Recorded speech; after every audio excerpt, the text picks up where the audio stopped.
morning from Mission Control Houston and welcome to Space Station Live. It's Thursday, November 21st, 2013.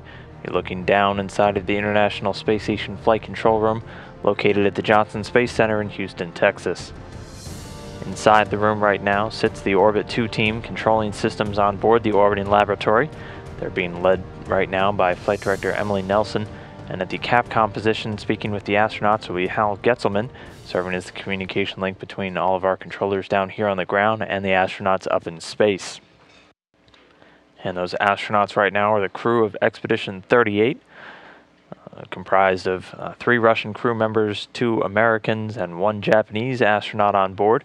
You can see them here going across the back row. Russian cosmonaut Mikhail Turin on the left there, NASA astronaut Rick Mastracchio next to him, another Russian cosmonaut Sergei Rosansky, and Mike Hopkins, another NASA astronaut, all the way on the right. In the front row, 2 commanders of the expedition of the International Space Station. On the right, Oleg Kotov, current Expedition 38 commander.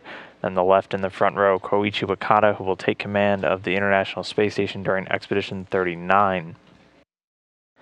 On board, the regular contingent of experiment and maintenance work taking place on board the station as it orbits 260 miles over the Earth's surface. Starting off with Expedition 38 Commander Oleg Kotov, who's installing a new communication unit inside of the Zvezda service module over on the Russian segment. He'll also be doing some routine maintenance work in one of the Russian docking compartments known as Poisk, or the Mini Research Module 2, and that'll be taking up most of his day today. Meanwhile, Russian Sergei Rosansky is doing some work known as fungostat treatment, some routine work to coat the surfaces inside of the International Space Station to make them more resistant to any microbes that may accumulate over time. He'll be working inside of the Zarya module, which just yesterday celebrated its 15th anniversary since launch in the beginning of the International Space Station in space.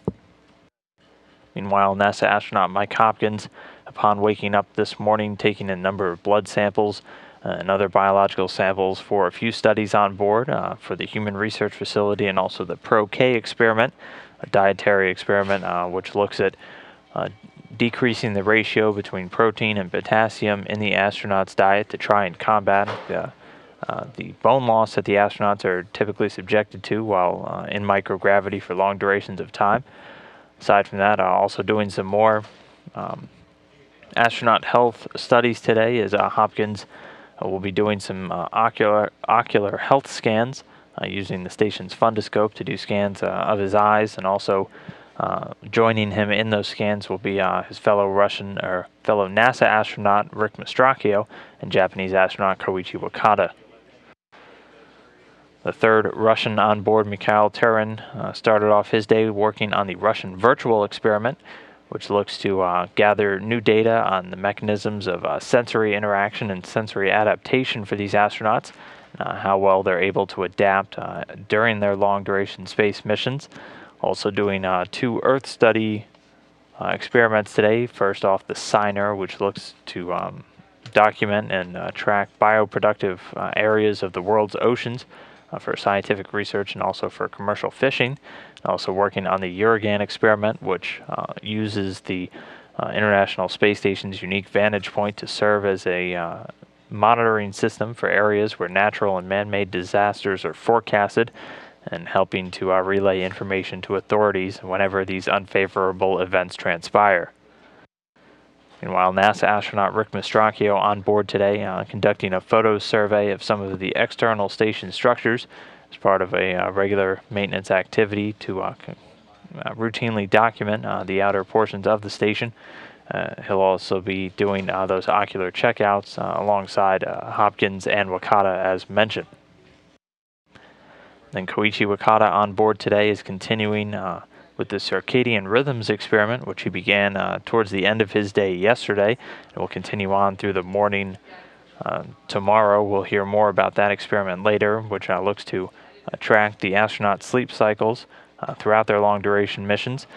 Wakata also continuing his work with the capillary flow experiment, fluid physics experiment on board that looks to investigate the force known as capillary force, which in the absence of gravity is a powerful tool for transitioning fluids along different delivery systems.